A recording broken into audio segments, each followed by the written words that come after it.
हैं परिमेय संख्या, जिसको रेशनल नंबर भी कहते हैं। परिमेय संख्या वे संख्याएं जो p/q के रूप में होती है। वे संख्याएं जो p/q के रूप में होती है क्या कहलाती है? वो परिमेय संख्या कहलाती है।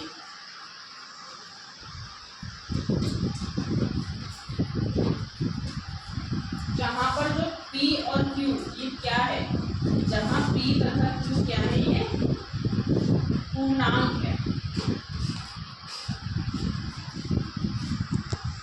और इसकी एक शर्त होती है परिमेय संख्या की, जो उसका डिनोमिनेटर होता है हर q, ये this is not equal to 0, ये 0 नहीं होना चाहिए। जैसे एग्जाम्पल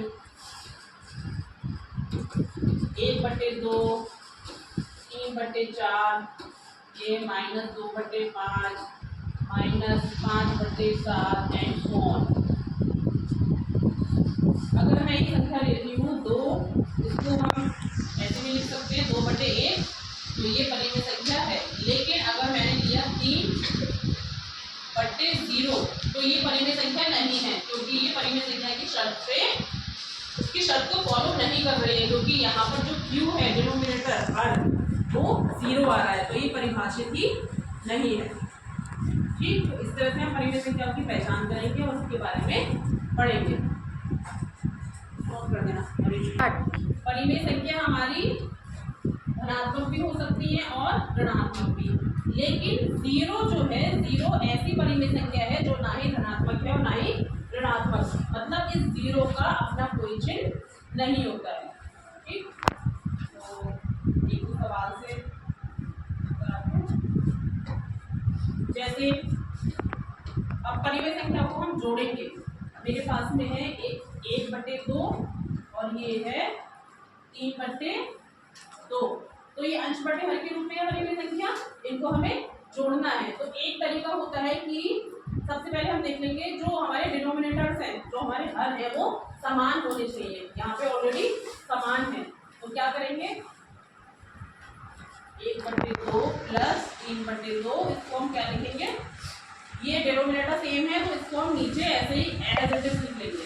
और ये ऊपर क्या आ रहा है 1, यहाँ पर जो चिन्ह आ रहा है आप वो लगाएंगे, और उसके बाद ये जो संख्या है 1 और 3 4, अगर इसको कटता है तो काट देंगे, इसका सरल सा रूप 2 1 2 2 3 4, तो इसका हल करके आंसर आ गया 2। ठीक, अब दूसरा एग्जाम्पल अगर ले, जैसे कि बताया परिमेय संख्या ऋणात्मक भी होती है। अब मैंने लिया जैसे 3/2 प्लस, और अब लेते हैं हम -5/2, 3 कर लेते हैं इस बार, नहीं सॉरी तो गड़बड़ हो जाएगा, 3 नहीं हो सकता जी। दूसरा एग्जाम्पल लेते हैं, ये है मेरे पास 5/3 और एक है -4/3, इसको हमें जोड़ना है इस परिमेय संख्याओं में। कैसे जोड़ेंगे, सबसे पहले क्या देखना है हमें, हर समान होने चाहिए जो कि यहाँ पे समान है।